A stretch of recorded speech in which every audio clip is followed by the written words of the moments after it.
शाकाहार भारत में हजारों सालों से है।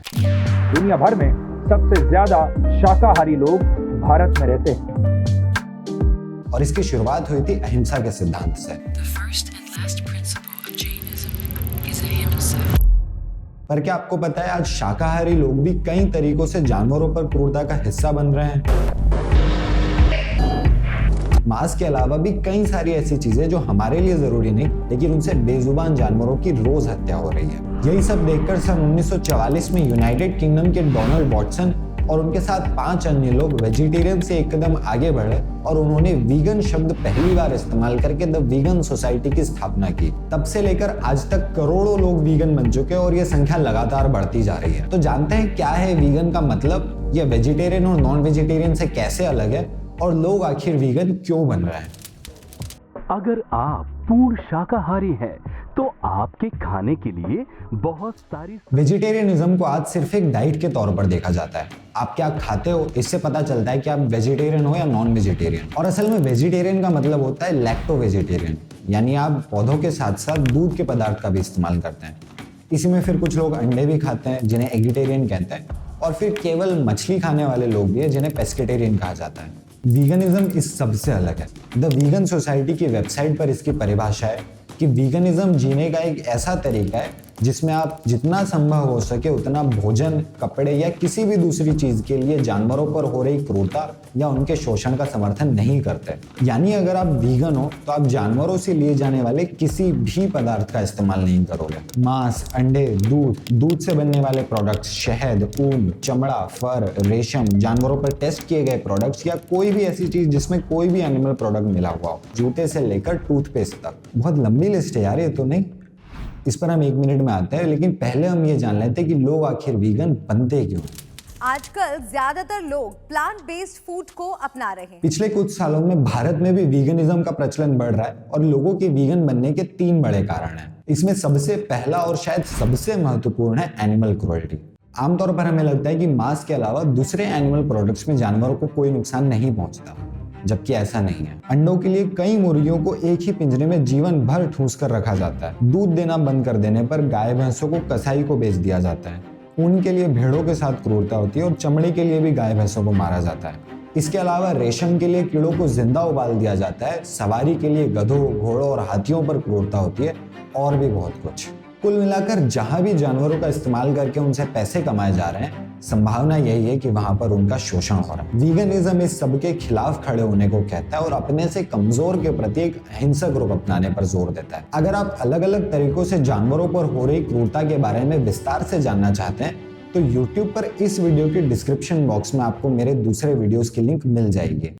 इसके अलावा लोग पर्यावरण को बचाने के लिए भी वीगनिज्म को अपना रहे हैं। ग्लोबल वार्मिंग से होने वाली तबाही इंसानों के लिए फिलहाल सबसे बड़ा खतरा है और मांस, अंडे, दूध, चमड़े वगैरह के लिए जानवरों को बड़ी संख्या में पैदा करवा कर मारना ग्लोबल वार्मिंग का एक बड़ा कारण है। स्टडीज बताती हैं कि अगर पूरी दुनिया वीगन बन जाती है तो हमें फिलहाल खेती के लिए जितनी जमीन की आवश्यकता है उससे 75% कम जमीन में ही पूरी दुनिया का पेट भर जाएगा। भोजन के अलावा जानवरों से लिए जाने वाले दूसरे प्रोडक्ट्स भी पर्यावरण को बहुत नुकसान पहुंचाते हैं। यूनाइटेड नेशंस ने अपनी रिपोर्ट में कई सालों पहले ही इस बात पर जोर दिया था कि अगर क्लाइमेट चेंज से होने वाली बर्बादी को हमें कम करना है तो हम सभी को वीगन बनना होगा। इस रिपोर्ट के बाद से दुनिया भर के वैज्ञानिक लगातार कहते आ रहे हैं कि अपने लेवल पर पर्यावरण को बचाने के लिए सबसे अच्छा कदम है वीगन बनना।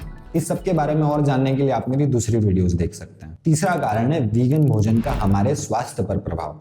जैसा हमने देखा, हमारा वीगन होना केवल हमारी प्लेट तक ही सीमित नहीं है, लेकिन वनस्पति आधारित आहार या प्लांट बेस्ड डाइट शायद वीगन होने का सबसे बड़ा हिस्सा है। अब पिछले कुछ सालों में इसी प्लांट बेस्ड डाइट पर बहुत सारी रिसर्च हुई है, जिससे पता चला है कि मांस, अंडे, दूध वगैरह नहीं खाने के कई फायदे हैं। जैसे कि एक प्लांट बेस्ड डाइट आपको दिल की बीमारियों से बचाती है, डायबिटीज में भी ये सहायक है, वजन कम करना इस डाइट पर आसान है, इससे आपको लंबा जीने में भी मदद मिलती है, कई प्रकार के कैंसर का खतरा भी इससे कम हो जाता है, आपका कोलेस्ट्रॉल और ब्लड प्रेशर कंट्रोल में रहता है, और इसके अलावा स्ट्रोक, अल्जाइमर और भी दूसरी कई बीमारियों से बचने में एक प्लांट बेस्ड डाइट सहायक होती है। साइड नोट, जब भी वीगनिज्म और हेल्थ की बात आती है तो लोगों को लगता है कि अरे यार अगर हमने एनिमल प्रोडक्ट्स नहीं खाए तो हमें प्रोटीन नहीं मिल पाएगा। जबकि ऐसा बिल्कुल नहीं है। पौधों में भी प्रोटीन के कई सारे सोर्सेज हैं और रिसर्च बताती है कि अगर आपको जितनी जरूरत है आप उतना प्रोटीन ले रहे हैं तो उतनी ही मसल्स प्लांट बेस्ड डाइट पर भी बनाई जा सकती हैं जितना कि मांस और वे प्रोटीन वगैरह खाकर। तो कुल मिलाकर हेल्थ के मामले में भी प्लांट बेस्ड डाइट के अपने फायदे हैं। यार ओके, ये सब तो ठीक है, पर अगर सब कुछ ही छोड़ देंगे तो जिएंगे कैसे यार? यहाँ समझने वाली बात यह है कि वीगनिज्म का मतलब बस चीजों को छोड़ना नहीं होता। जानवरों से लिए जाने वाले प्रोडक्ट्स की जगह हमारे पास कई विकल्प है जिनका हम उपयोग कर सकते हैं। दही, पनीर, शहद, चमड़ा, रेशम और लगभग सभी एनिमल प्रोडक्ट्स के वीगन विकल्प मौजूद हैं। आपको नहाना और ब्रश करना बंद नहीं कर देना है। अगर ऐसा होता तो पूरी दुनिया कब की सब बासी वीगन लोगों को एक अलग टापू पर रहने के लिए भेज चुकी होती। आपको बस ऐसे साबुन और टूथपेस्ट का इस्तेमाल करना है जिनमें ना कोई एनिमल प्रोडक्ट्स हो और ना ही उन्हें जानवरों पर किसी तरह से टेस्ट किया गया हो। पर फिर भी यार इसकी कोई लाइन तो होगी। ऐसे तो फिर मच्छर मारना भी गलत है और खेती में भी न जाने कितने सारे जानवर मरते हैं, तो क्या खाना खाना छोड़ दें? इसकी कोई लाइन तो होगी कि बस अब इतना ही करना होता है वीगनिज्म में। वेल, वीगनिज्म की परिभाषा में प्रैक्टिकल शब्द का बहुत महत्व है। हमारे शरीर के लिए भोजन खाना आवश्यक है, इसलिए ये बात प्रैक्टिकल नहीं है कि हम खेती ही ना करें। लेकिन आमतौर पर जिन चीज़ों के लिए चारों ओर जानवरों पर क्रूरता हो रही है, जैसे सर्कस, जू, लेदर के प्रोडक्ट्स, मांस, अंडे, दूध के प्रोडक्ट्स, आप थोड़ा सा सोचने पर पाएंगे कि इन सब चीज़ों के बिना भी हमारा काम बहुत आसानी से और शायद ज़्यादा अच्छे से चल सकता है। तो आज के समय में वीगन बनने का कुल मतलब इतना है कि जहाँ जहाँ जानवरों को एक प्रोडक्ट की तरह इस्तेमाल करके उनसे पैसे कमाए जा रहे हैं, उन चीज़ों में आप भाग लेने से मना कर दें। अब इसका मतलब ये भी नहीं कि वीगनिज्म एक चेकलिस्ट है जिसके अगर आपने सभी बॉक्सेस टिक नहीं किए तो आपको खुद को वीगन बोलने का कोई हक नहीं है। वीगनिज्म एक चेकलिस्ट के बजाय एक मानसिक अवस्था या मेंटल स्टेट है जिसमें आप अपने फायदे के लिए किसी भी दूसरे जीव का शोषण नहीं करना चाहते। हो सकता है वीगन बनने के साल भर बाद आपको पता चले कि जो शैम्पू आप इस्तेमाल करते थे उसमें जानवर की चर्बी है। इसका मतलब ये नहीं कि आप पिछले साल भर तक वीगन ही नहीं थे, बस अब आपको पता चल गया है कि वो शैम्पू सही नहीं है तो उसकी जगह कोई और शैम्पू इस्तेमाल कर लीजिए। दवाइयों पर भी यही बात लागू होती है। क्योंकि दवाइयों का हमारे पास में आज की तारीख में कोई रिप्लेसमेंट नहीं है, इसलिए हम उस बारे में कुछ नहीं कर सकते।